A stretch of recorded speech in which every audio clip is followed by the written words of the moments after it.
photocell or photoresistor with 4 LEDs using Arduino Uno. These are the following materials: male-to-male connectors, breadboard, photocell or photoresistor, 5 resistors, 4 LEDs, and of course, the Arduino Uno. First, let's connect the photoresistor on the breadboard. We can use 3 holes or 2 holes of the breadboard. Next, let's connect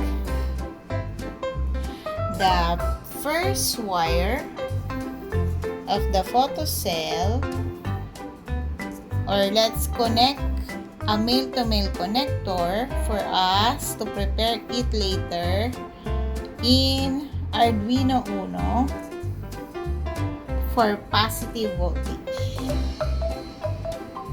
Okay. Next,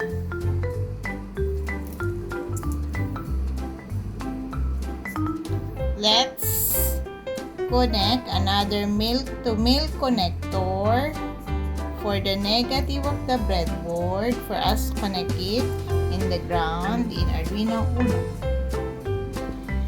Next, let's connect a resistor aligned to the other wire of the photocell or photoresistor. It should be connected to the negative. Next, there should be a connector. Let's use color blue. And you have to connect this in analog 0 of the Arduino Uno. Okay. Next, let's connect a LED on the breadboard. You can connect it anywhere, but you need to identify again the positive and negative of the LEDs.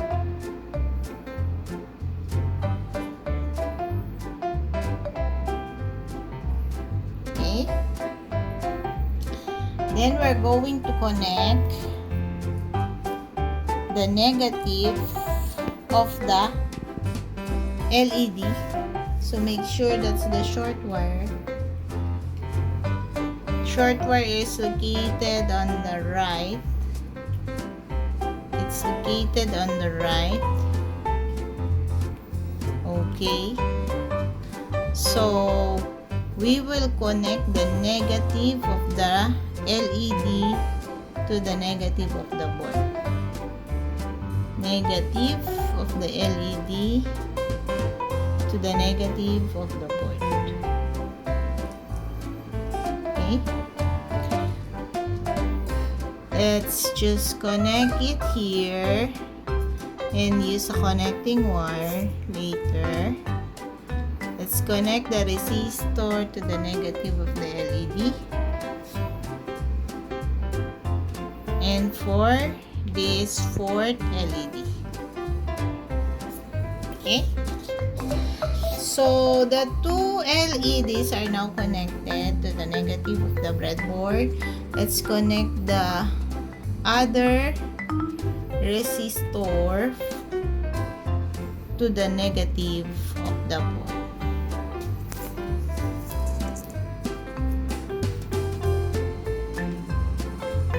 Negative to the negative of the board. Okay. Then let's connect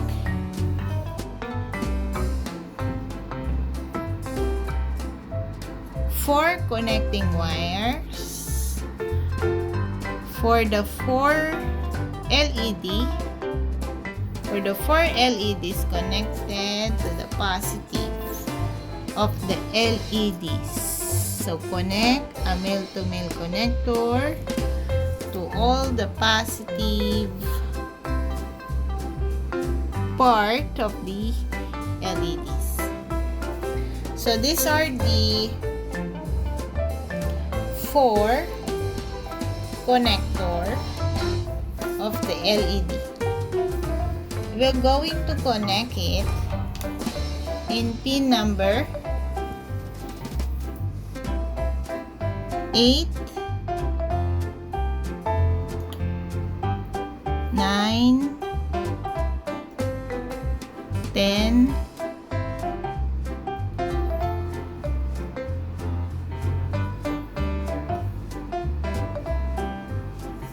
and 11. Okay? Then, again, we need to connect the negative of the board to the ground. Being ground. Then we have to connect the A0 or analog 0 to one of the wire of the photocell or photoresistor.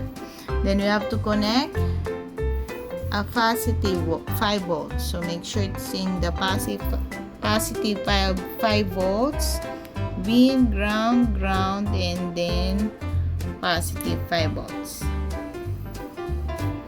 Okay?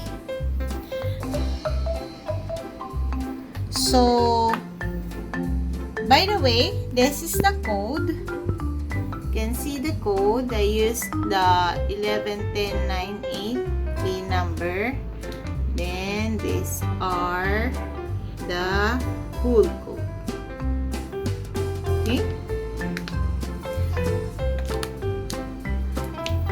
Then, I already uploaded and verify the code. So let's now connect it or connect the Arduino to your computer. Alright. So as you will notice, automatically the 4 LEDs are turned on because the photocell can detect a very an analog signal. Okay, now a few analog signal. Now if ever I'm going to have a flashlight and light up the photocell or photoresistor, you will notice that the 4 LEDs will turn off. Again, if there is no light, the photocell or photoresistor and the 4 LEDs will light up. It's like the post, the light post in your place where if there is a light, there is no street light. But if there is a night or the night is coming, then the light will turn on automatically. So if I'm going to light up again the photocell or photoresistor, automatically the 4 LEDs will turn off. And again, if I'm going to have no light for the photocell or photoresistor, the 4 LEDs will automatically turn on.